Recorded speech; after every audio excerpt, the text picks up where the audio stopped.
Njerëve, një nga burat ishte nga Shkodra me emrin Petrit, kishte thënë një frazë që u përsërit si legjendë ndër punëtorët.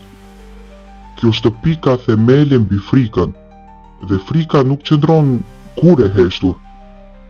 Por një javë më pas, Petriti u transferua papritur në një kantier tjetër në veri.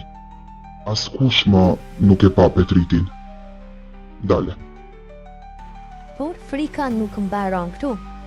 Gjërat sapo kishin nisur në këtë vit, edhe pse nga jashtë dukeshte tepër e bukur dhe shumë famoze, ndoshta qytetarët e Shqipërisë thonin Enver Hoxha është me fat që banon në këtë vit së bashku me bashkëshorten e tij. Por kjo vit kishte shumë mistere. Kjo vit kishte frikën që vetëm punonësit e kësaj vile din ta rrëfejnë të merrin se çfarë kanë para aty brenda. Historia e parë nuk është aq e frikshme.